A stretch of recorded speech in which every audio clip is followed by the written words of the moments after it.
భగవత్ అంటే సంపూర్ణ శక్తి, గీత అంటే మార్గము సూచన. అంటే భగవద్గీత అంటే సంపూర్ణ శక్తికి మార్గము సూచన. ఇది ఇప్పుడు కృష్ణుడు భగవంతుడు కదా, నిజంగా నిద్రపోయేవాడిని ముందు మేల్కొండి అని అనాలి, తర్వాత లేవండి అనాలి. కానీ ఏమన్నాడు? లెండి అన్నాడు. మనం లేచి నిలబడతాం, మేల్కొండి అంటాం. ఇదేంటి? కృష్ణుడి ద్వారా చెప్పబడింది అంటే భగవద్గీత అంటే కృష్ణుడికి సంబంధించిందని అనుకునే వాళ్ళు చాలా మంది ఉన్నారు. ఆయన ద్వారా చెప్పబడింది అంటే భగవద్గీత ఎవరికి సంబంధించింది? నేను నువ్వు ఒకటే, జ్ఞానీతు ఆత్మ ఏవ మే మతం, 7వ అధ్యాయం 18వ శ్లోకంలో. కానీ ఆ లక్షణాలు ఏంటి? ప్రేమ, కరుణ, జాలి, ధైర్యం ఇవన్నీ ఉంటే అవి భగవంతుడి లక్షణాలు. భయం, బాధ, వెలితి, అసంతృప్తి, కోరికలు ఉంటే అది రాక్షసుల లక్షణాలు.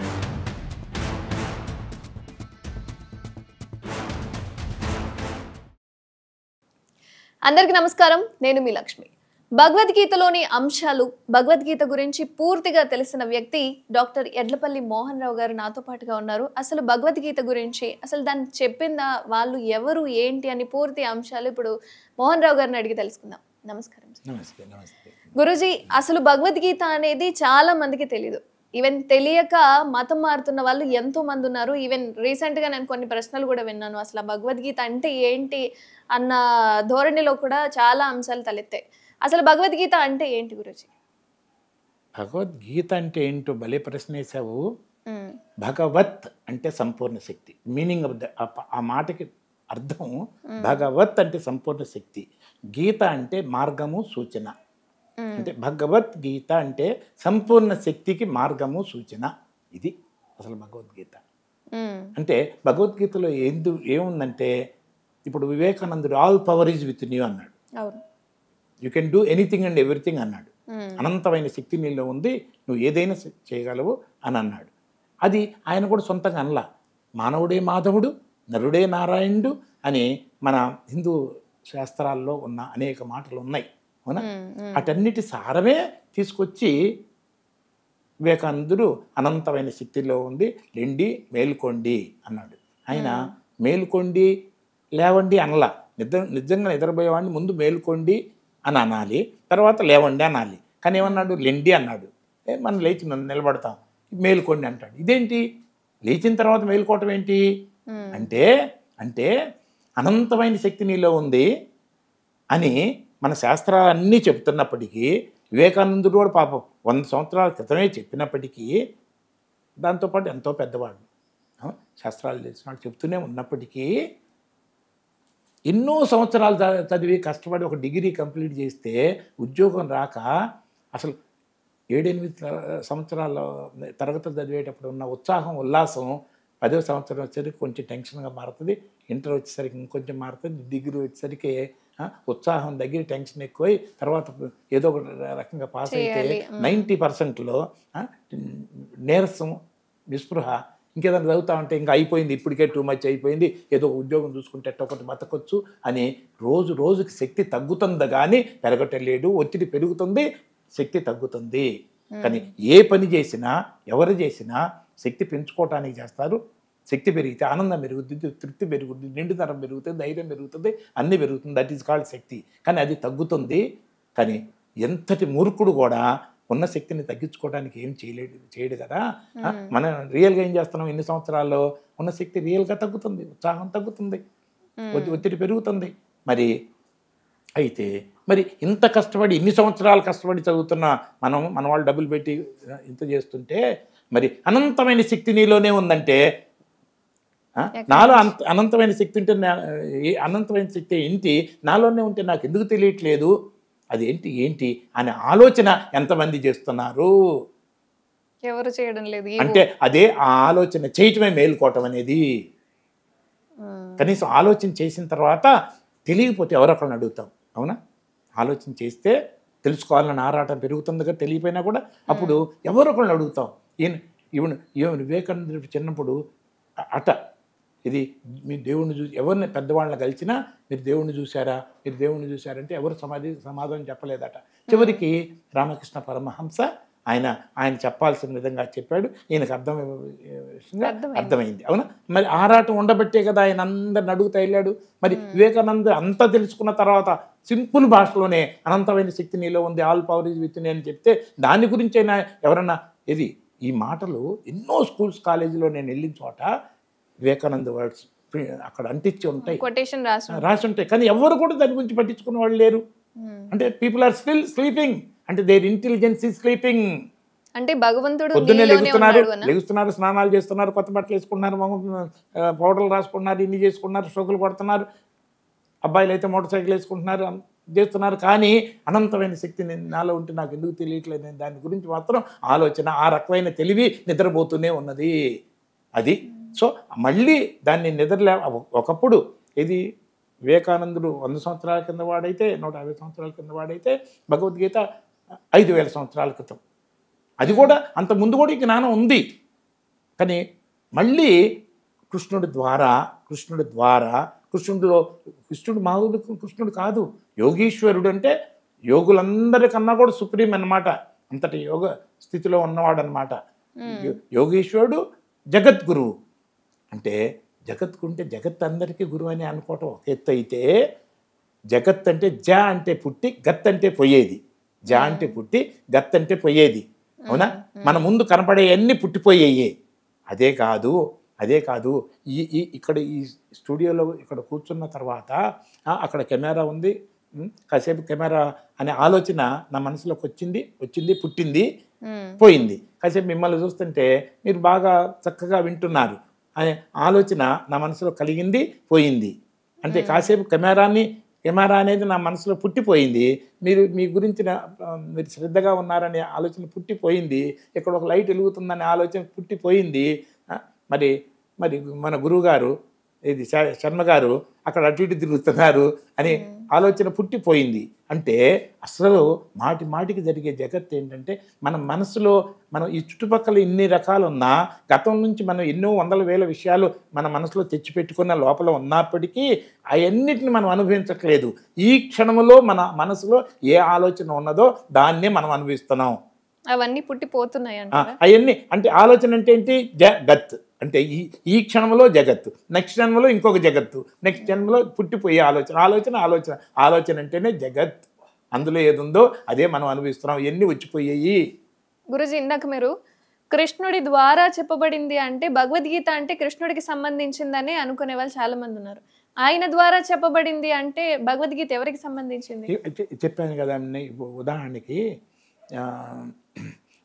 ప్రైమ్ మినిస్టర్ ఉన్నారు, మోడీ ప్రైమ్ మినిస్టర్ మంచి సందేశం ఇచ్చారు. ఇవాళ నువ్వేమో రేడియోలో విన్నావు, వచ్చి నాకు చెప్తున్న వాళ్ళు ఇంత మంచి సందేశం నేను రేడియో సందేశం ఇచ్చిందని చెప్తావా నాకు? లేకపోతే ప్రైమ్ మినిస్టర్ గారు ఈరోజు ఈ సందేశం ఇచ్చారని చెప్తావా? ప్రైమ్ మినిస్టర్ గారు ఇచ్చారని చెప్తా. మరి అక్కడ రేడియో లేకపోతే ఈ మెసేజ్ నీకు అందేదా? లేదు, అందదు కదా, నో ఛాన్స్ కదా. ఎందుకంటే ఆయన మాట్లాడాడు, పోయింది, గాలిలోకి పోయింది. సో ఎవరన్నా వీడియో తీసన్నా పంపించాలి, లేకపోతే రాసన్నా పంపించాలి, ఎవరన్నా చేయాలి, దాని ద్వారానే మనకు వస్తుంది. కానీ డైరెక్ట్ మనం వినే అవకాశం లేదు కదా. అంటే ఇప్పుడు రేడియో అనేది కృష్ణుడితో పోల్చుతున్నారా అనుకోండి. ఇప్పుడు ఇందాక ఒక మాట చెప్పాను ఏంటంటే, ఇక్కడ రైట్ నౌ మన ఇద్దరి మధ్యలో ఎన్నో టీవీ ఛానల్స్ ఉన్నాయి, రేడియో మెసేజెస్ ఉన్నాయి, ఇక్కడ ఉన్నాయి, ఇన్ ఫ్రంట్ ఆఫ్ అస్ ఉన్నాయి, ఇన్ అండ్ అరౌండ్ ఉన్నాయి. కానీ మనకు తెలుస్తున్నాయా? కానీ దానికి సంబంధించిన టీవీ పెడితే ఆ ట్యూన్ చేస్తే, ఏ ఛానల్కి ట్యూన్ చేస్తే ఆ ఛానల్లో టీవీ మనకు కనపడుతుంది, పిక్చరు, వీడియో, ఆడియో. అలానే రేడియో పెట్టుకుంటే ఏ ఛానల్కి ట్యూన్ చేస్తే ఆ ఛానల్లో సౌండ్ మనకు కనపడుతుంది. కానీ ఉన్నాయి కదా, ఇక్కడ ఉన్నాయి. భగవంతుడు అంతటా ఉన్నాడు, భగవంతుడు లేని చోటే లేదు. ఇప్పుడు కృష్ణుడు భగవంతుడు కదా. కృష్ణుడు భగవంతుడిని గుర్తించగలిగిన అత్యంత ఉన్నతమైన బుద్ధి గలవాడు. అలానే అంతకుముందు అష్టావక్ర అనేది, తర్వాత అనేక మంది భగవద్గీతలను అందించిన వాళ్ళు ఉన్నారు అంతకుముందు కూడా. వాళ్ళ బుద్ధి కూడా కృష్ణుడి బుద్ధి లాగానే ఉన్నతమైన బుద్ధి ఎంతోమంది అందించారు. గీత అంటే మార్గం, సూచన, మనందరి కోసం. గుర్తించలేని డైరెక్ట్గా భగవంతుడిని గుర్తించలేని వాళ్ళ కోసం అది గుర్తించిన మేధావులు, ఉన్నతమైన బుద్ధి గల వాళ్ళు మనకు అందించారు.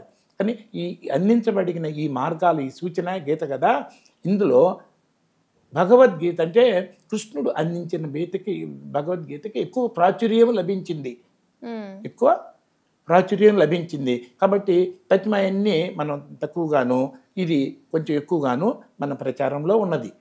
అయితే కృష్ణుడు ఎవరంటారు మరి? కృష్ణుడు ఇప్పుడు ప్రైమ్ మినిస్టర్ ఎవరని నేను చెబుతాను, పోస్ట్ మ్యాన్ అంటే ఏం చెబుతాను? పోస్ట్ మ్యాన్ అయినంత మాత్రం పిఎంఏ, ప్రైమ్ మినిస్టర్ అయితే కూడా పిఎంఏ. పిఎం అంటే పనికిరాని మనిషి అనొచ్చు, పోస్ట్ మ్యాన్ అనొచ్చు, పవర్ఫుల్ ప్రైమ్ మినిస్టర్ అనొచ్చు, పవర్ఫుల్ మ్యాన్ అనొచ్చు. కానీ ఎంత పవర్లెస్ మ్యాన్ అన్నా, పనికిరాని మనిషి అన్నా, పోస్ట్ మ్యాన్ అన్నా అతను మనిషి కాకుండా పోడు. ఎంత పవర్ఫుల్ పర్సన్ అన్నా, ఎంత ప్రైమ్ మినిస్టర్ అయినా ఆయన దేవుడు మనిషి కాకుండా దేవుడు కాదు. ఈయన మనిషి కాకుండా పాడు, ఆయన దేవుడు కాడు. కాకపోతే జ్ఞానంలో తేడా ఉంది, పొజిషన్లో తేడా ఉంది. మరి కృష్ణుడని నమ్మే వాళ్ళకి ఏం చెప్తారు అసలు? మరి భగవద్గీతను అర్థం చేసుకోండి, ఎక్కడ కూడా కృష్ణుడు వాచ అనే మాట ఎక్కడ చెప్పలేదు. సరే కృష్ణుడే భగవంతుడు అని అనుకుంటే, కృష్ణుడే భగవంతుడు అనుకుంటే, మరి భగవద్గీతలో భగవాను వాచ్ ఉంది కదా, మరి కాసేపు ఆ భగవంతుడు తన గురించి ఏం చెప్పాడు, తన గురించి చెప్పుకుంటూ వచ్చాడు. నువ్వు ఎట్లా ఉండాలి, ఏం చేస్తే నీకు మేలు, ఏం చేస్తే ఈ బాధల నుంచి భయాల నుంచి బయటపడిపోతావు అని అనేక సూచనలు చేస్తూ నేనెవరు నువ్వెవరు అని కూడా చెప్పుకుంటాడు. సో ఇంకోటి కూడా అన్నాడు, నిన్ను నువ్వు అర్థం చేసుకుంటే నన్ను అర్థం చేసుకున్నట్టే, నేను ఇన్ని రకాలు నా గురించి చెప్తున్నాను కదా, నన్ను నువ్వు అర్థం చేసుకుంటే నిన్ను నువ్వు అర్థం చేసుకున్నట్టే. ఎందుకంటే నువ్వు ఒకటే. జ్ఞానం తెలుసుకున్న తర్వాత నువ్వు ఒకటే. జ్ఞానీతు ఆత్మ ఏవ మే మతం, 7వ అధ్యాయం 18వ శ్లోకంలో నువ్వు ఒకటే. కానీ ఇన్ని రోజులు నువ్వు అర్థం చేసుకోలేదు కాబట్టి, ఆ సరైన జ్ఞానం నీకు లేదు కాబట్టి, జ్ఞానం లేని వాడి దృష్టిలో నేను వేరు నువ్వు వేరు. కానీ జ్ఞానం ఉన్నవాడి దృష్టిలో, ఎందుకంటే నేను అందరిలో ఉన్నాను, సమానంగా ఉన్నాను, మార్పు లేకుండా ఉన్నాను, జీరో డిస్టెన్స్లో ఉన్నాను కనుక్కుంటే నేను లేని చోటే లేదు. అంటే ప్రతి ఒక్కరిలో భగవంతుడు ఉన్నాడు, కానీ ప్రతి ఒక్కరి ఒక పేరు మనిషే అని అంటారు. ప్రతి ఒక్కరు లోపలే కాదు బయట కూడా ఉన్నాడు, లోపల నుంచి తెలియబడుతున్నాడు. అయితే గురూజీ, ఇప్పుడు మీరు అంటున్న దాని ప్రకారం కృష్ణుడు మనిషే అంటున్నారు. సో కృష్ణుడిని దేవుడిని కొలిచే వాళ్ళు చాలా మంది ఉన్నారు. మన మోడీ గారు ప్రైమ్ మినిస్టర్ కూడా మనిషే, కానీ మనతో సమానం ఎట్టంటాం? అవునా? ఆయన పొజిషన్ వేరు, పవర్ వేరు, ఆయన చేయగలిగిన విషయాలు వేరు. అవునా? చాలా తేడా ఉంది కదా. ఇప్పుడు గరికపాటి గారు ఉన్నారు, ఇప్పుడు నాకు భగవద్గీత వచ్చు, గరికపాటి గారికి కూడా భగవద్గీత వచ్చు. ఆయన భగవద్గీతతో పాటు మొత్తాన్ని తెలుగు పద్యాల్లో రాయమన్నా 5 నిమిషాల్లో రాయగలరు, అంత కెపాసిటీ ఉంది ఆయన. అవునా? సో తేడాలు ఉన్నాయి కదా. అన్నంత మాత్రాన నేను మనిషి కాకుండా పోను, ఆయన దేవుడు కాడు. అవునా? బట్ వివేకంలో ఎంత తేడా, మెమరీ పవర్లో ఎంత తేడా. దట్ డస్ నాట్ మీన్ తక్కువ తెలివిగల వాళ్ళు మనుషులు కాకుండా వారు, ఎక్కువ తెలివి వాళ్ళు మనిషే. ఓకే, నేను కృష్ణుడు ఇప్పుడు ఇద్దరు ఒకటే, కానీ ఆయనకి కొంత నాలెడ్జ్ ఎక్కువ కాబట్టి ఆయన దేవుళ్ళలాగా పిలువబడుతున్నాడు. దేవుడు అనొచ్చు తప్ప. అమ్మ ఇంతెందుకు, నువ్వు కష్టంలో ఉన్నప్పుడు, చిన్నప్పుడు ఏదైనా ఒక దాన్ని చిన్న ఐటెం గురించి స్ట్రగుల్ అవుతున్నప్పుడు ఎవరన్నా సడన్గా తీసుకొచ్చి ఇస్తే, అబ్బా దేవుళ్ళలాగా వచ్చి హెల్ప్ చేశారండి అంటావా అనవా? అంటాం. మరి తన మనసుని 99% పక్కన పెట్టేసి, ఇది ఆఖరి గోచి కూడా ఎదుటి వాళ్ళ కోసం రమణ మహర్షి పెట్టుకున్నాడు తప్ప తన కోసం గోచి కూడా అవసరం లేదు. బాడీ కాన్షియస్నెస్ లేదు. అది ఏదన్నా నలుగురికి ఏమన్నా చెప్పటం జరిగిందంటే అది నలుగురికి మేలు కోసం చెప్పాడు, కానీ తనేదో పొందాలని చెప్పాల. ఏదో ఊరు వెళ్ళి ఆ ఊరు చూడాలి, ఈ ఊరు చూడాలని ఏది అనుకోలే. ఆయన ఎక్కడున్నాడు అక్కడే ఉన్నాడు, ఏ బట్టలు లేకుండా ఏది లేకుండా ఉన్నాడు. కేవలం శరీరం అవసరాన్ని బట్టి ఎదుర్కొన్న 99% పైన, చెప్పలేము ఎంత పర్సెంటేజ్, ఆయన మనసుని జయించాడు. కాబట్టి మనసు లేనప్పుడు ఉన్నదే భగవంతుడు, మనసు లేనప్పుడు ఉన్నదే భగవంతుడు. అయితే మరి సాయిబాబా, శివుడు, వీళ్ళందరూ ఎవరు? ముందు సత్యసాయిబాబా గురించి చెప్తాను. సత్యసాయిబాబా ఆయన ఎక్కువగా నేను భగవంతుడని కూడా ఆయన చెప్పేవాడు. అయితే ఒకరోజు సత్యసాయిబాబా ఆయనకి బాగా ఆయన నమ్మిన భక్తుడు ఒకరోజు వచ్చి బాధతో, బాబా భగవానే అంటారు ఆయన. అంటే మా ఫ్రెండ్స్ మీ గురించి చెప్తుంటే ఎవరు నమ్మటం లేదు, మీ సాయిబాబా భగవంతుడు లాంటి వాడు అంటే మేము నమ్ముతాం, కానీ భగవంతుడు అంటే మేము నమ్మము అని కొండ బద్దలు కొట్టి చెప్తున్నారు. నేను ఎంత చెప్పినా వాళ్ళు వింటలేదంటే అప్పుడు సత్యసాయిబాబా చెప్పిన మాట ఏంటంటే, అరే పిచ్చోడా, నేను భగవంతుడే, నువ్వు భగవంతుడే, నీ ఫ్రెండ్స్ కూడా భగవంతుడులే, అందరిలో భగవంతుడు సమానంగానే ఉన్నాడు. మరి నేను భగవంతుడని నేను స్పష్టంగా తెలుసుకున్నాను, నా మూలం భగవంతుడే అని తెలుసుకున్నాను. కానీ మరి మీ ఫ్రెండ్స్ సంగతి పక్కన పెట్టు, మరి అందరిలో భగవంతుడు ఉన్నాడని చెప్తానే ఉన్నాను కదా, నీలో కూడా ఉన్నాడు కదా, ఇన్ని రోజులు నన్ను ఫాలో అవుతున్నా నువ్వు, ఇన్నిసార్లు నా మాటలు నువ్వు, నేను కూడా భగవంతుడని నువ్వు ఎందుకు గుర్తించట్లేదు, నువ్వే గుర్తించకపోతే వాళ్ళు ఎట్లా గుర్తిస్తారు? అండర్స్టాండ్? ఇది ఆయన అన్నమాట. అలానే సిద్ధి సాయిబాబా కూడా, కాకపోతే ఈ యొక్క జ్ఞానాన్ని, అంటే జ్ఞానం, యూనివర్సల్ జ్ఞానాన్ని, అంటే భగవంతుడి యొక్క జ్ఞానాన్ని ఎంతగా అర్థం చేసుకుంటే అంత ఆనందంగా ఉంటారు, అంత తృప్తిగా ఉంటారు, అంత ధైర్యంగా ఉంటారు, దీనికి బాధపడకుండా ఉంటారు. ప్రశాంతంగా ఉండటం వల్ల తెలియని క్రియేటివిటీ ఒక్కొక్కటి మనసులో స్ఫురిస్తూ ఉంటాయి ఆటోమేటిక్గా. అవునా? అప్పుడప్పుడు మనం ప్రశాంతంగా ఉన్నప్పుడే ఐడియాస్ వస్తాయి. టెన్షన్ పడ్డప్పుడు, ఎగ్జామ్స్లో కూర్చున్నప్పుడు టెన్షన్ పడి తప్పుడు ఆన్సర్స్ రాయట్లా, అప్పుడప్పుడు మనం వచ్చింది కూడా మర్చిపోయి ఉండలేదు. అదే ప్రశాంతంగా ఉన్నప్పుడు రాస్తున్నప్పుడు ఎగ్జామ్ ఎప్పుడెప్పుడు చదివినయో గుర్తొస్తామంటాయి. అవునా? ఇలానే వాళ్ళు భయం లేదు, బాధ లేదు, వెళ్తూ లేదు. ఎందుకంటే భగవంతుడు అంటే సత్యాన్ని చాలా బాగా అర్థం చేసుకున్నారు కాబట్టి అంతటి ప్రశాంతంగా ఉంటారు. కాబట్టి అసలు భగవంతుడి లక్షణాలు ఏంటి, ఎట్లా అనేది వాళ్ళు అర్థం చేసుకొని భక్తులకి రకరకాలుగా, అంటే ఒక్కొక్కళ్ళు ఒక్కొక్క పద్ధతిగా వాళ్ళు తెలియజేశారు. అందరూ ఒకే పద్ధతిగా తెలియజేయలేదు. ఇప్పుడు ఒక్కొక్కరికి రొట్టె పెడితే, బాబా నీకు తక్కువ రొట్టెలు తెచ్చాను, తక్కువైపోయినాయి ఏమనుకోవద్దు మధ్యలో ఒక్కొక్క అంటే, మరి నా పొట్ట ఆల్రెడీ నిండిపోయింది కదా, నాకు పెట్టావు కదా అక్కడ, ఆ కుక్కలో ఉంది ఎవరనుకున్నా, నేను కాదు అక్కడ ఉంది అని ఆడకి అమ్మా ఇట్లానా అని, ఇది తక్కువ స్థాయిలో ఉన్న వాళ్ళకు కూడా అర్థమయ్యేటట్టు తన స్టైల్లో ఆయన అట్లా అందించాడు. రామకృష్ణ పరమహంస ఆయన ఇంకొక స్టైల్లో దేవి పేరుతో, రకరకాల పేర్లతో అందించాడు. అవునా? మరి వివేకానందులు ఎంత జ్ఞానాన్ని పొంది ఎట్లా మాట్లాడారు అంటే, ఇల్లు డిఫరెంట్ ఈ సత్యాన్ని, అంటే భగవంతుడిని, సత్యమన్నా భగవంతుడన్నా పరమాత్మ అన్నా పరబ్రహ్మన్నా ఒకటే. అయితే ఇప్పుడు మీరు అంటున్నట్టుగా శివుడు ఆయన రూపంలో, వెంకటేశ్వర స్వామి ఆయన రూపంలో నేను భగవంతుణ్ణి అని వాళ్ళు గ్రహించారు కాబట్టి ఇప్పుడు దేవుళ్ళలాగా ఉన్నారు అంటారా? అంటే లోక కళ్యాణం కోసం ఇప్పుడు మనం అంటున్నాం కదా, కొంచెం సాయం చేస్తేనే దేవుడిలాగా వచ్చాడని అంటున్నాం కదా మనం. అదే ఇంకా నలుగురికి ఉపయోగపడటమే వాళ్ళ జీవితం మొత్తం అనుకున్న వాళ్ళని ఇంకా ఎంతగా ఎన్ని మాటలతో అనొచ్చుగా, తప్పులేదుగా. దేవుడిలాగా వచ్చావు, నేను నిజంగా దేవుడేనయ్యా, భగవంతులాగా వచ్చావు, నువ్వు భగవంతుడేనయ్యా అని అంటంలో తప్పు అయితే పట్టకూడదు కదా మనం. కానీ భగవంతుడు ఎవ్రీవేర్, కానీ ఆ లక్షణాలు ఏంటి, ప్రేమ, కరుణ, జాలి, ధైర్యం ఇవన్నీ ఉంటే అవి భగవంతుడి లక్షణాలు. భయం, బాధ, వెలితి, అసంతృప్తి, కోరికలు ఉంటే అది రాక్షసుల లక్షణాలు. సత్యాన్ని, దేవుడిని, భగవంతుని, మనలో ఉన్న సత్యం అంటే సత్యాన్ని గుర్తించామంటే ఆ సత్యం everywhere and within us also. మన మూలమే సత్యమైనప్పుడు, మన మూలమే భగవంతున్నప్పుడు దాన్ని ఎంతగా గుర్తిస్తే అంత శక్తి, అంత ధైర్యం ఉంటుంది కాబట్టి, అంత ప్రశాంతత ఉంటుంది కాబట్టి, అందరు ఆనందం ఉంటుంది కాబట్టి, అలా గుర్తించిన వాళ్ళు ఉన్నతంగా జీవిస్తారు కాబట్టి, చిన్నదానికి పెద్దానికి చెల్లించరు కాబట్టి భయాలు ఎక్కడ ఉంటే బాధ అంటుంది. ఆఖరికి ఇంతెందుకు, సింపుల్గా భగత్ సింగ్ దేశం కోసం ఫైట్ చేసి ఉరిశిక్ష ఇస్తే నువ్వు క్షమించమని అడుగు, వదిలేస్తాం, తక్కువ శిక్ష చేస్తామంటే నేను అడగను. నేను క్షమించమని అడిగితే నేను తప్పు చేసినట్టు అవుతుంది. నా దేశం కోసం, నా ప్రజల కోసం నేను చేసిన పని తప్పెట్టవుతుంది. నేను కనుక క్షమాపణ చెబితే యూత్ అంతా బలహీన పడిపోతారు. ఈ శరీరం ఇవాళ కాదు రేపు పోతుంది. సకల దేవతలు సహాయం చేసిన ఈ శరీరం ఉండేది కాదు, అన్ని కోట్ల మంది సహాయం చేసిన ఈ శరీరం ఉండేది కాదు. ఇన్ని సంవత్సరాల నుండి పనికిరాని జీవితంగా లిమిటెడ్ ప్రయోజనం కలిగించే బదులు ఎంటైర్ భారతదేశంలో ఉన్న యూత్ మొత్తానికి, యువకులందరికీ శక్తిని కలిగించే ఒక పని చేస్తే ఇది ఇన్ని రోజులు ఉంటే ఏంటి అని ముగ్గురు ఫ్రెండ్స్ కూడా క్షమాపణ చెప్పకుండా చచ్చిపోవటానికంటే they never experienced fear or pain, అంటే దుఃఖాన్ని కానీ భయాన్ని కానీ వాళ్ళు ఉరిశిక్షణ టైంలో కూడా అనుభవించలేదు. మనమేమో 24 గంటలు ఏమవుతుందని భయపడుతూ భయం పేరుతో మరణాన్ని అనుభవిస్తున్నాం.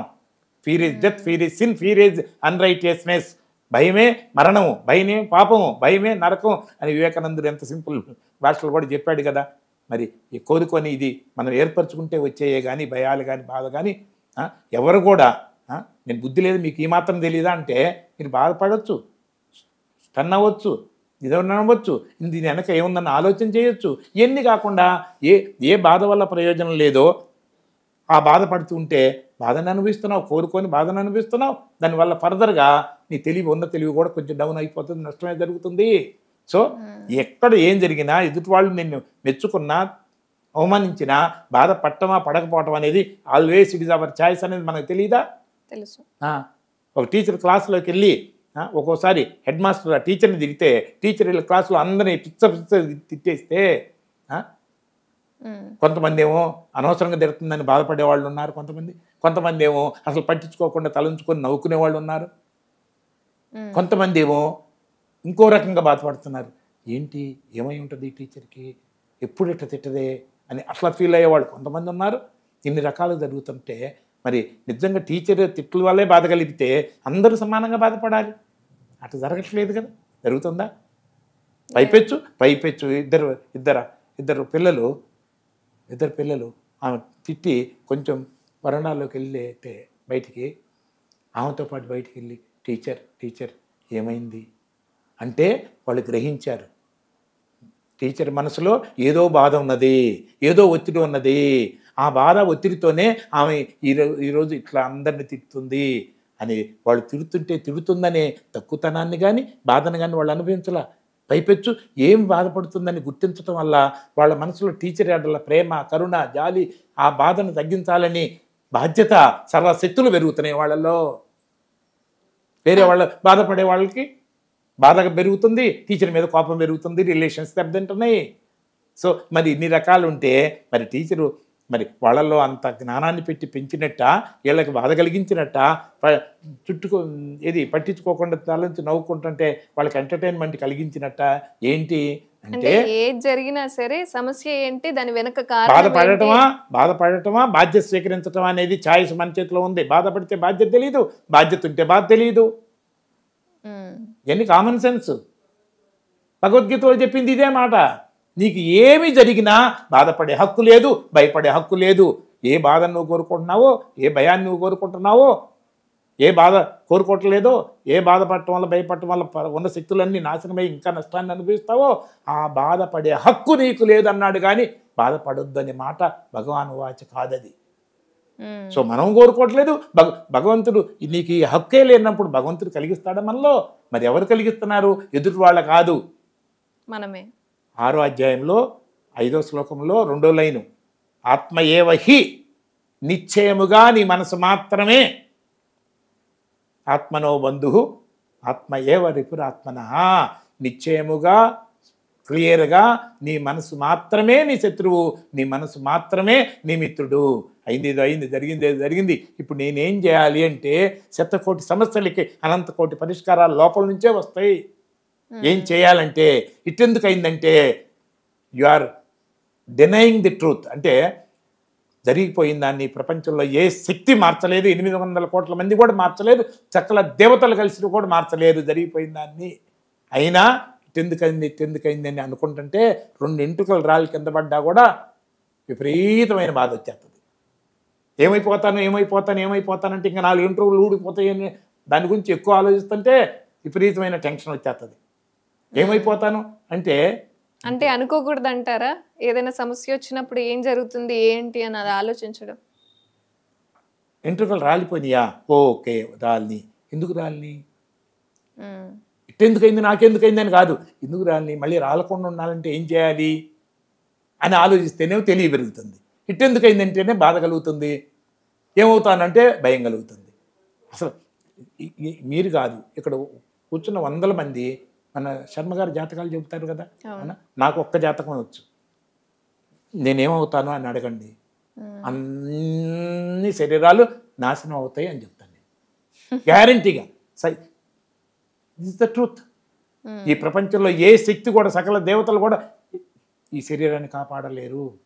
కాబట్టి జ్ఞానం ఉన్నవాడు ఈ శరీరం పోయే లోపల దీన్ని ఆరోగ్యంగాను బలంగాను మెయింటైన్ చేసుకుంటూ ఉంటూ జ్ఞానాన్ని ఆర్జిస్తూ మనసులో బుద్ధిలో సో ఆ జ్ఞానాన్ని ఈ సరైన శరీరంతో మ్యాక్సిమం ఈ శరీరం పోయే లోపల 10 మందికి ఎలా ఉపయోగపడాలని ఆలోచన చేసేవాడికి ఇట్టెందుకని నేను బాధ ఉండదు, ఏమవుతానని భయం ఉండదు. ఎందుకంటే ఈ శరీరం పోతుందని ప్రిపేర్ అయ్యే సత్యం కదా అది.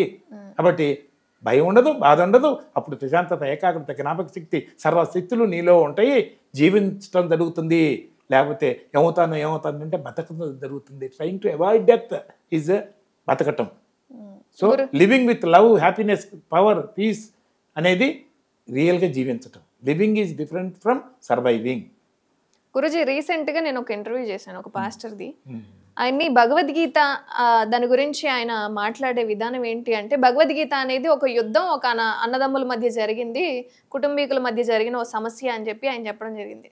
ఈయనలాగా అనుకునే వాళ్ళు చాలా మంది ఉన్నారు. భగవద్గీతలో యుద్ధం మాత్రమే ఉంటుంది అని చెప్పి అనుకునే వాళ్ళు. వాళ్ళందరికీ మీరు ఇచ్చే సమాధానం ఏంటి? ఎందుకంటే భగవద్గీతలో మొదటి అధ్యాయంలో భగవాన్ ఉవాచ అంటే భగవంతుడి సందేశం లేదు. మొదటి చాప్టర్లో అక్కడ అర్జునుడు యుద్ధ భూమిలో అర్జునుడు అక్కడ చూసేసరికి ఊరక మామూలుగా అక్కడ రథం నడిపించేది కృష్ణుడే కదా. అయితే రథం అరే మన అవతల సైన్యం ఎవరు, ఈ సైన్యం ఎవరు, నేను ఒకసారి చూడాలనుకుంటున్నాను అని అర్జునుడు అడిగితే ఈ కృష్ణుడు ఏ దుర్యోధనుడు ముందు, దుశ్శాసనుడు ముందు, ఏ కర్ణుడు ముందు నిలబెట్టవచ్చు కదా రథాన్ని. తీసుకెళ్ళి భీష్ముడు ముందు, ద్రోణుడు ముందు నిలబెట్టాడు. అంటే ఆ ఎదురుగా. భీష్ముడు ఎవరు? తన సొంత తాత, మామూలు తాత కాదు. వీళ్ళందరంటే విపరీతమైన ప్రేమ అభిమానం కలిగిన తాత. మరి ద్రోణుడు ఎవరు? గురువు, అన్ని విద్యలు నేర్పించిన గురువు. మరి ఎంతో ప్రేమ అంతా ఉన్నవాళ్ళు వీళ్ళు. మరి వాళ్ళిద్దరు వాళ్ళిద్దరు యుద్ధం చేసి వాళ్ళని చంపాలనే ఆలోచన వచ్చేసరికి సాధ్యం అవుతుందా? అంటే అప్పుడు ఇక యుద్ధం చేసి గురువుని చంపి ఒకవేళ గెలిస్తే కూడా ప్రయోజనం ఏంటి? గెలిచిన ప్రయోజనం లేదు. కాబట్టి వాళ్ళని చంపితే ఈ రక్తం కూడి తిని ఇదేంటి అని అర్జునుడు అప్పుడు దాకా ఏ యుద్ధానికి ప్రిపేర్ అయ్యి వచ్చాడో ఆ యుద్ధం చేయటానికి వీళ్ళని చంపేదానికన్నా వాళ్ళు నన్ను చంపినా పర్లేదు, కానీ వీళ్ళందరూ చంపి ఆ రక్తపు కూడు తిరగటం నాకు ఇష్టం లేదు, కాబట్టి నేను యుద్ధం చేయను అన్నప్పుడు అప్పుడు కృష్ణుడు ఏం చేయాలో కాసేపు కృష్ణుడు కూడా తడపటాయించుంటాడు. అప్పుడు కృష్ణుడు కాసేపు అంటే మనలా కాదు, గంటలు ధ్యానం చేసుకున్న ఆయన యోగీశ్వరుడు కాబట్టి ఒక్క క్షణం కళ్ళు మూసుకున్నాడు అనుకో దానికి. అప్పుడు ఇన్వాల్వ్ అయిపోయి ఈయనకి సరైన జ్ఞానం అందించాలి. ఇది అందరూ ప్రిపేర్ అయ్యారు, ముందే అన్నీ జరిగినాయి, అందరు కలిసి డిసైడ్ చేసుకున్నారు. ఇక్కడికి వచ్చినప్పుడు ఏం జరుగుతుంది? ప్రేమ, కరుణ. ఇంతెందుకు ఒక్క మాట చెప్తా, మనందరిని ఎవరో బంధించి అక్కడ ఒక 4 సంవత్సరాల ఒక పాప పెట్టి నువ్వు ఆ పాపను చంపు, పిస్టల్ ఇస్తాను చంపు, లేకపోతే నేను నిన్ను చంపుతానంటే నువ్వు నన్ను చంపినా పర్లేదు కానీ నేను చంపలేను అంటామా? అంటామా? కాదు. ఇది చేతకాక కాదు, ఆ పాపను చంపలేక చేతకాక కాదు. ఇట్స్ కరుణ, ప్రేమ. ఇది మరి ఊరికి పనికిరాని జీవితాన్ని ఎన్ని సంవత్సరాలు గడిపినా పర్లేదు, వేస్ట్, నలుగురికి ఉపయోగపడి చేసి శరీరం పోయినా పర్లేదు అనుకున్నాడు. ఎవరు? భగత్ సింగ్ ఇలాంటి. అలానే అర్జునుడు వీళ్ళందరూ తాతని, తండ్రిని, వీళ్ళందరూ నలుగురు బ్రదర్స్ పరమ దుర్మార్గులైనా కజిన్ బ్రదర్సే కాదు, వీళ్ళందరూ కూడా బ్రదర్స్ అయినా కూడా వాళ్ళందరిని చంపాలంటే అందరూ దుర్మార్గులు కాదు కదా అంతా. సో ఇవన్నీ కాకుండా కాబట్టి నేను యుద్ధం చేయను, వాళ్ళని చంపినా పర్లేదని ఇది ఒక మమకారంతో నా వాళ్ళు ఇది పసిపాపని ఎందుకు చంపలేము? మనం ప్రేమ, కరుణ, జాలి అన్నీ ఉన్నాయి మనకి. అది చేతగాని తనం కాదు, భయం కాదు. దానికన్నా it is not worth doing it by any means. దేనికోసం చేయాలి ఇది? అవునా? ఆఫ్టర్ ఆల్ 4 రూపాయల కోసం ఇంత చండాల పని చేస్తామని ఉంటుంది కదా ఏమాత్రంగా. నన్ను అట్లా ఉన్నాడు మమకారంతో. ఒకరికొకరు చెప్పుకోవాలి కదా, నేను అంటున్నాం కదా, అవునా? సో అది మన తెలుగులో అయితే నేను అంటాం, సంస్కృతంలో అయితే అహం అంటారు, ఇంగ్లీష్లో అయితే అయాం అంటారు, హిందీలో అయితే మైహూ అంటారు. ఏ భాషలో మాట్లాడినా ఈ భాషలు మన కమ్యూనికేషన్ కోసం పెట్టుకున్నాయే. ఇదే ఏ భాష లేని మోగతనికి కూడా ఉన్నానని భావన అయితే ఉంది కదా. ఉమ్, ఇప్పుడు భాష ఉంది కాబట్టి మనం ఎక్స్చేంజ్ చేసుకుంటున్నాం. అవును. సో ఈ భాష లేకపోయినా ఏ ఆధారం ఎప్పుడు నీలో మార్పు లేకుండా ఉన్నదో చిన్నప్పటి నుంచి అదే సత్యము. ఆ సత్యానికే భగవాన్ అని మనం పేరు పెడుతున్నాము. దాన్ని పరమాత్మ అంటాము. ఈ మనసు మారే మనసునేమో జీవాత్మ అంటారు. ఈ శరీరాన్ని నడిపించే మనసు జీవాత్మ. అన్ని శరీరాలకి ఆధారంగా, అన్ని మనసులకి, మారే మనసుకి, మారే బుద్ధికి ఆధారంగా ఉన్న నేను నేను నేను అనే ఆధారం ఏదైతే ఉందో, పరిమితి లేకుండా అందరిలో ఏకంగా ఉందో దాన్ని పరమాత్మ అంటారు, పరబ్రహ్మ అంటారు. ఉమ్, సకల దేవతలు మనలోనే ఉన్నాయి తేజస్సు రూపంలో. ఇంత చక్కగా అందరు మాట్లాడగలరా, ఇంత చక్కగా అందరు చెప్పగలరా, ఇంత చక్కగా అందరు డ్యాన్స్ చేయగలరా, ఇంత చక్కగా అందరు పాట పాడగలరా, ఇన్ని రకాల తేజస్సులు. అసలు దేవత అంటే తేజస్సు అని అర్థం. దేవతలకి ఫిజికల్గా ఆకారం ఉండదు.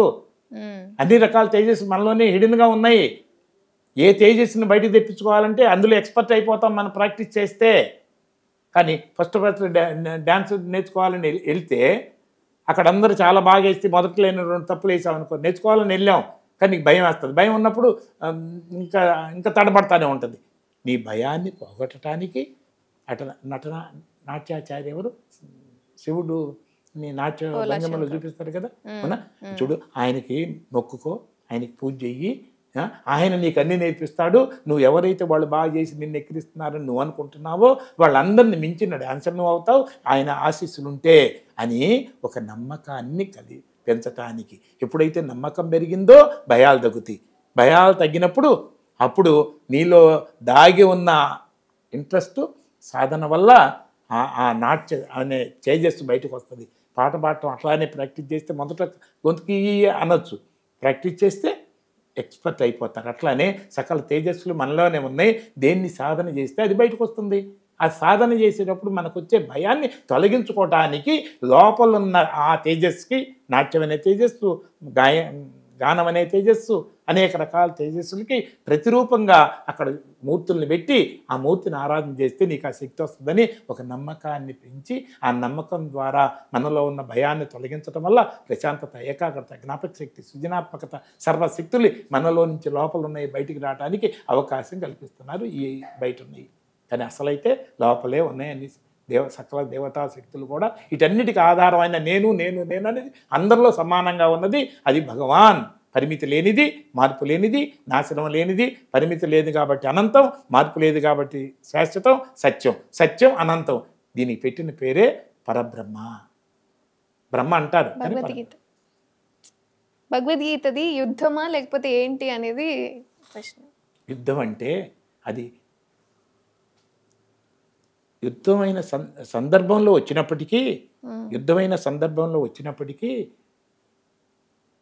కృష్ణుడు జీరో అయిపోయి తను అందించిన మెసేజ్ మాత్రం అది ఎక్స్టర్నల్ యుద్ధం కాదు. నీలో ఏర్పడిన అజ్ఞానంతో ఏర్పడిన అనేక భావాలని తొలగించే యుద్ధం.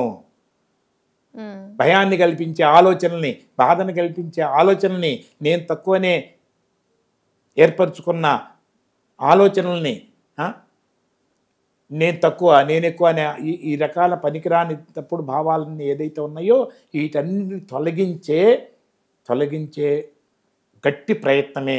ఎందుకంటే ఈ అలవాట్లు భావాలు ఏది కూడా అంతటా పోయేవి కాదు. So it is internal fight between the wise qualities and ignorant qualities. అంటే జ్ఞానవంతమైన ఆలోచనలు అజ్ఞానపు ఆలోచనని తొలగించే యుద్ధమే లోపల యుద్ధం గురించి భగవద్గీత మాట్లాడింది. కానీ 100 సార్లు చెప్పిన మాట ఏంటి? ఇష్టం వదిలేసేయి, ద్వేషం వదిలేసేయి. నీ మనసులో నీ మనసును కంట్రోల్ చేయి, నీ బుద్ధిని కంట్రోల్ చేయి.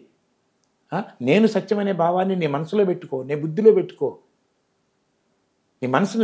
నీ మనసులో నేను సత్యమనే దాన్ని పెట్టుకో, నీ బుద్ధిలో నేను సత్యమని పెట్టుకో. ఈ నేను అనే భావమే నా మూలం అనే దాని గురించి దాంతోనే కూడి ఉండు, దాన్నే ఇష్టపడు, బయట దాన్ని కాదు. సో బయట తెచ్చుకున్న తప్పుడు ఆలోచనలన్నింటినీ తొలగించాలంటే నేను సత్యం అనే దాన్ని ఎంతగా గుర్తిస్తే అంతగా ఇది ఉంటేనే బతుకుతాను అనేది బుద్ధి లేని ఆలోచన. సో సందర్భానుసారంగా ధర్మాన్ని అనుసరించి ముందుకెళ్ళడమే నేను అనేది అంటారు. సమయానుసారంగా కరెక్టే. కానీ మరి ధర్మం అన్నావు కాబట్టి నేను అనేది ఒక్కటే మార్పు లేని సత్యము అనే దాన్ని గుర్తించటమే జ్ఞానము. నేను అనేది ఎప్పుడు మార్పు చెందదు. కాబట్టి నేను అనేది ఒకటే సత్యము. దానికి వేరు పేర్లు పెడతాం, భగవాన్ అని, పరమాత్మ అని. నేను సత్యము అనే దాన్ని గుర్తించటమే జ్ఞానము. అయితే నేను సత్యం అన్నప్పుడు నేను తక్కువనే అసంతృప్తి ఉండదు, నేను నాశనం అవుతామనే భయాలు ఉండవు. సో నేను సత్యం అనే భావాన్ని మనసులో నిలుపుకోవటమే ధర్మము. నేను సత్యం నిలుపుకోవటం. సో నేను సత్యమనే భావాన్ని నిలుపుకోవడం ద్వారా నేను తక్కువనే అసంతృప్తి పోయింది, నేనేమైపోతానని భయం పోయింది. అంటే ఇప్పుడు మీరు అంటున్నట్టుగా కామన్గా ప్రతి ఒక్క వ్యక్తికి కూడా ఏదో ఒక కోరికలు అనేవి ఉంటాయి.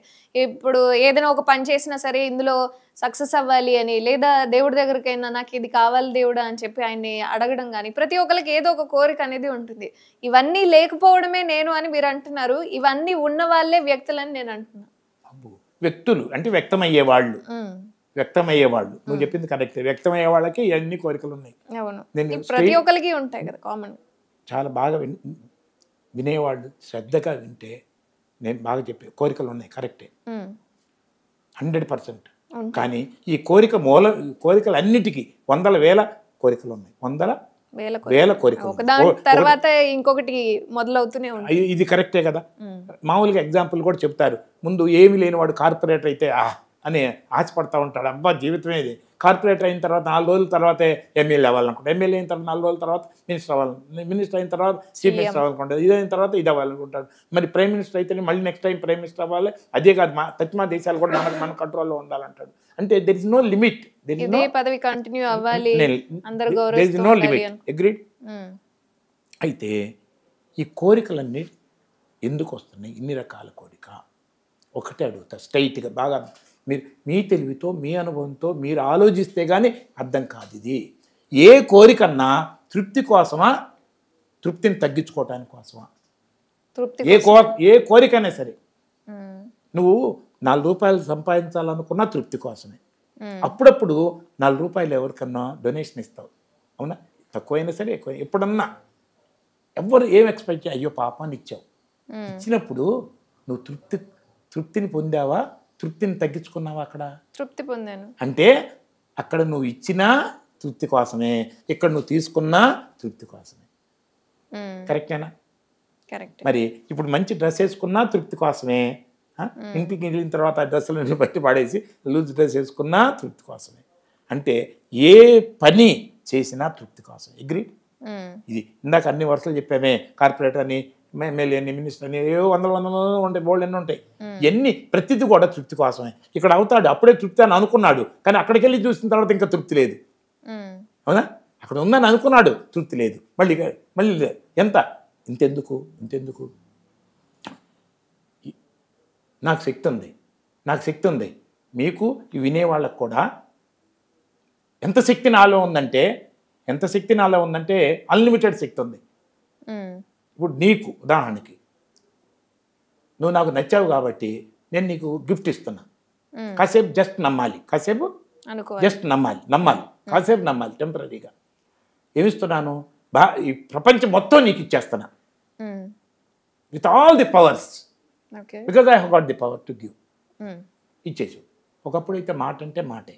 Now the entire world is yours except Bangladesh. Bangladesh అంటే మనకు తెలుసు కదా, మన పక్కనే ఉంటుంది. ఆ బంగ్లాదేశ్ తప్ప entire world I have given to you. ఇప్పుడు కాసేపు నమ్మి ఆలోచన చేయండి, మీ మనసులో ఏ ఆలోచన ఉందో. అదొకటి ఎందుకు కాదు, అది కూడా నాదవ్వాలి అని ఈ ఆలోచన డైరెక్ట్గా అయింది. నేను తృప్తిగానే ఉన్నాను, చాలా హ్యాపీగా ఉన్నాను మీరు ఇంత ఇస్తే, కానీ అంటాడు. కానీ అంటే మొత్తం పక్కన పెట్టాడు. కానీ అదొకటి ఎందుకు కాదు, నేను అడగను, నాకు వద్దు. ఎందుకంటే ఎక్కడ అడిగితే వీడు కక్కుర్తిగాడని ఉన్నది కూడా వెనక్కి తీసుకుంటాడని భయం. ఎందుకంటే శక్తి గలవాణ్ణి కదా అని భయం. అందుకని తృప్తిగా ఉన్నాను, కానీ ఎందుకు ఇవ్వలేదు అన్నాడు. సరే అది కూడా నీకు ఇచ్చేసానయ్యా, సూర్యుడు, చంద్రుడు, నక్షత్రాలు, గ్రహాలు మొత్తం నీకు ఇచ్చేసాను. ఒక చిన్న గ్రహం నా దగ్గర అట్టి పెట్టుకున్నా అంటే మళ్ళీ దాని గురించి ఆలోచన. సరే అది కూడా నీకు ఇచ్చేస్తున్నాను, ఒక చిన్న ఎంట్రుక మాత్రం నేను తీసుకుంటాను అంటే ఎంత ఇవ్వగలిగిన శక్తి ఉన్నా ఈయన చిన్న ఎంట్రుక అడుగుతున్నాడంటే దీని వెనక ఏదో మతలబు ఉంది. ఈ ఎంటుక సాయంతో, ఈయనకి శక్తి ఉంది కదా, ఈ ఎంటుక సాయంతో నాకు ఇచ్చిన సృష్టి కన్నా ఇంక పెద్ద సృష్టి చేస్తాడేమో, అప్పుడు నాకు ఇచ్చింది మొత్తం దానికన్నా తక్కువ అవుతుందేమో. ఇది ఆలోచన. అవునా కదా? అంటే అర్థం ఏంటంటే నార్మల్ అజ్ఞానంలో ఉన్న ప్రతి మనిషి, నాది ఎక్కువైతే నేను ఎక్కువని, నాది తక్కువైతే నేను తక్కువని అజ్ఞానంలో ఉన్నాడు. అవునా? సో నాది ఎక్కువైతే నేను ఎక్కువని అజ్ఞానంలో ఉన్న మనిషి ఇప్పుడు ఏం కోరుకుంటున్నాడు? నిజంగా చెప్పాలంటే సృష్టి మొత్తం తందై ఉండాలి, తంద కానిదంటూ ఏది ఉండకూడదు. అంటే అర్థం ఏంటి? సృష్టి అంటే అనంతం, అంటే నాది అనంతమై ఉండాలి అనేది కోరిక. అసలు కోరిక నాది అనంతమై అంటే నేను అనంతంగా ఉండాలని, నాది ఎక్కువైతే నేను ఎక్కువైనా అజ్ఞానం ఉంది కదా. నాది అనంతంగా ఉండాలని కోరిక ఉందంటే నేను అనంతంగా ఉండాలనేది అసలు కోరిక. ఇప్పుడు నేను అనంతం అయ్యాననుకో, ఇంకా వేరే కోరికలు ఉంటాయా?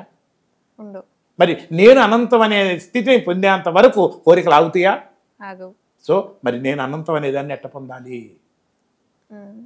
కోరికలు ఆపేస్తే వచ్చేస్తుంది నేను అనంతం అనేది. కోరికలు ఎట్ట ఆపుతావు? నేను అనంతం అయితే కదా అప్పుడు కదా. అదే అనంతం అవ్వాలని కోరిక ఉంది కదా అజ్ఞానంతో అన్నా. సరే, ఇది ఒక యాంగిల్ అయితే, ఇది ఒక యాంగిల్ అయితే, ఇంకొక యాంగిల్ ఏంటంటే దోమ దగ్గర నుంచి ఏనుగు దగ్గర నుంచి మన ఏ ఒక్క మనిషికి కూడా పైకి రకరకాల మాట్లాడవచ్చు. మరణాన్ని సహించలేరు, మరణాన్ని కోరుకోరు. నిజంగా ఆ పరిస్థితి వచ్చే 10 మందిని చంపైనా సరే బతుకుదాం అనుకుంటాడు. కరెక్టేనా? ఎట్లన్నా సర్వైవ్ అవ్వాలి అనేది కోరిక. అంటే మరణాన్ని ఏ ఒక్కళ్ళు కోరుకోవట్లేదంటే ప్రతి మనస్సు నేను శాశ్వతంగా ఉండాలనే కోరుకుంటుంది. ఎవరు మాత్రం నేను చనిపోవాలి, నేను చనిపోతా అని ముందే అనుకోరు కదా. ఇప్పుడు నీలో నాలో ఒక్కళ్ళే నేను శాశ్వతంగా ఉండాలనే కోరిక ఉంటే మన పిచ్చివాళ్ళు అనొచ్చు. ఎందుకంటే కృష్ణుడి దగ్గర నుంచి, శంకరాచార్యుడి దగ్గర నుంచి, యేసుక్రీస్తు దగ్గర నుంచి అందరూ కూడా పుట్టి పెరిగి పోయిన వాళ్లే. కానీ ఏ ఒక్కళ్ళు లేనప్పుడు మరి ఈ శరీరం శాశ్వతంగా ఉంటుంది సాధ్యం కాదు కదా. మరి ఆ కోరిక నా ఒక్కళ్ళు ఉంటే నన్ను మీరు పిచ్చివాళ్ళు అనొచ్చు. ఈ కోరిక ఏది దోమ దగ్గర నుంచి ఏనుగు దగ్గర నుంచి 800 కోట్ల ప్రతి ఒక్కళ్ళలో ఉన్న కోరికే కదా ఇది. మరి ఇంతమందిలో ఉన్న కోరిక పిచ్చి కోరిక అయితే సృష్టి పిచ్చిదై ఉండాలి, సృష్టికర్త ఎక్కడన్నా ఉంటే ఆయన పిచ్చివాడై ఉండాలి. Because this is mad desire. లేకపోతే ఇంతమందిలో యూనివర్సల్గా ఉన్న కోరిక నెరవేరేది అయి ఉండాలి. అవునా? అవదు. ఎట్లా అవదు? మరి నేను శాశ్వతం అనుకో, సృష్టి మొత్తం నేనైతే సృష్టి మొత్తం వ్యాపించింది ఏదైనా, ఏది అనంతం అది నాశనం అవుద్దా? సముద్రం చిన్న ఎగ్జాంపుల్, సముద్రం కంపారిటివ్ అలలతో పోలిస్తే, బుడగలతో పోలిస్తే అన్లిమిటెడ్. సముద్రం నాశనం కాదు కదా. అలా పుట్టింది, అలా పెరిగింది, అలా కదిలింది, అలా పోయింది. పరిమితమైనవి పుడుతున్నాయి, అనేక అలలు అనేకం పుట్టినవి పెరిగినాయి పోయినాయి. బుడగలు అనేకం పుట్టినవి పెరిగినాయి పోయినాయి. పరిమితి ఎంత తక్కువ పరిమితి ఉంటే అంత తొందరగా పుడుతుంది, పోతున్నాయి. కానీ పరిమితే లేని సముద్రం, అన్లిమిటెడ్గా ఉన్న సముద్రం జస్ట్ ఎగ్జాంపుల్ వరకే, అది నాశనం కాదు కదా. అంటే ఇందాక అన్నానే, నేను అనంతంగా ఉండాలని కదా అసలు కోరిక. అవునా? నేను అనంతమైనప్పుడు, మరి అంత నేనైనప్పుడు, నేనే అనంతమైనప్పుడు నేను ఎక్కడ పోతాను ఇంకా? సో ఏది అనంతమో అది శాశ్వతమో, ఏది శాశ్వతమో అది అనంతమో. సముద్రం శాశ్వతం, అన్లిమిటెడ్. బుడగ అశాశ్వతం, లిమిటెడ్. అలానే నేను శాశ్వతంగా ఉండాలి, నేను పూర్ణంగా ఉండాలి అంటే నేను అనంతమై నేను శాశ్వతమై ఉండాలనే కోరిక అసలు కోరిక మంది. ఈ కోరిక ఇంత స్పష్టంగా కూడా తెలియక పిచ్చోళ్ళలాగా ఇది పాస్ అయితే నాకు తృప్తి అని అప్పుడు దాకా, దాని తర్వాత అర్థమవుతుంది దాన్ని ఏదో ఎంత ఇష్టంగా గొడవ చేసేలా కొనిపించుకుంటావు. ఏదన్నా ఇంట్లో పెట్టిన తర్వాత 4 రోజుల తర్వాత అయిపోయింది దాని వ్యవహారం, మర్చిపోయిన కూడా మర్చిపోతున్నారు. అవునా? ఎందుకంటే అది నువ్వు అనుకున్న తృప్తిని ఇవ్వలేదు. ఆ తృప్తి, ఇది happiness is momentary, comfort is temporary, happiness is momentary, satisfaction is lasting. ఎప్పుడు ఉంటుంది? ఆ సాటిస్ఫాక్షన్ కూడా ఎప్పుడూ ఉండాలని కోరుకుంటారు తప్ప ఏ ఒక్కళ్ళు టెంపరీ హ్యాపీనెస్ని కోరుకోవటం లేదు. ఎప్పుడు ఉండే తృప్తి ఎప్పుడు వస్తుంది? నేను శాశ్వతం, నేను పూర్ణం అన్నప్పుడే భయాలు లేకుండా, బాధలు లేకుండా, వెలితి లేకుండా అసలు కోరికది. ఈ కోరిక ఎప్పుడు నెరవేరుద్ది? నేను అనేదానికి పరిమితి లేదు, నేను అనేదానికి మార్పు లేదు, నేను సత్యం, నేను శాశ్వతం. ఏది నేను? ఈ శరీరం నేననేది అజ్ఞానం. శరీరం వచ్చింది పోయింది, నేననేది రాలేదు. నా శరీరం మారుతుంది, నా మనసు మారుతుంది, నా బుద్ధి మారుతుంది, నా డ్రెస్సులు మారుతుంది, నా మనసు మారుతుంది, నా బుద్ధి మారే ఏది శాశ్వతం కాదు. నేను అనే ఏ ఆధారం 24 గంటలు అందరికీ స్ఫురిస్తుందో దానికి పరిమితి లేకుండా ఉందో, సో ఏ నేను శాశ్వతంగా ఉండాలని ఈ మనసు కోరుకుంటుందో ఆ నేను శాశ్వతమే. ఏ నేను పూర్ణంగా అనంతంగా ఉండాలని ఈ మనసు కోరుతుందో ఆ నేను అనంతమే, పరిమితి లేనిదే. అది గుర్తించని బాహ్య దృష్టిలో బయట విషయాల్లో ఇరుక్కుపోయింది, పంచేంద్రియాలతో ఇరుక్కుపోయిన మనసు అందులో ఇరుక్కుపోయి నా తక్కువ అయితే నేను తక్కువ అని నేను గుర్తించక ఆఖరికి బుద్ధిని కూడా తన వశం నేర్చుకొని అప్పుడప్పుడు బుద్ధి చెప్పడానికి ఉంటుంది, అది మానేద్దాం, తినొద్దు అనే నిశ్చయం తీసుకుంటాం. బయటికి వెళ్ళినప్పుడు మనసు ఏమవుతుంది, ఈ ఒక్కసారే కదా అంటుంది. అప్పుడు స్థిరమైన ఇది పరిపూర్ణమైన స్థిరమైన సందేహం లేని జ్ఞానం ఉంటే స్థిరంగా ఉంటుంది బుద్ధి. కానీ పైన జ్ఞానం ఉంటే బుద్ధిలో స్థిరత్వం ఉండదు నిర్ణయంలో. అందుకని ఈ మనసు 10 సార్లు అనేది సరేలే అంటుంది బుద్ధి. ఏముంది అప్పుడు హెన్పెక్డ్ హస్బెండ్ అవుతుంది బుద్ధి. కానీ బుద్ధి మనసుని కంట్రోల్ చేయాలి.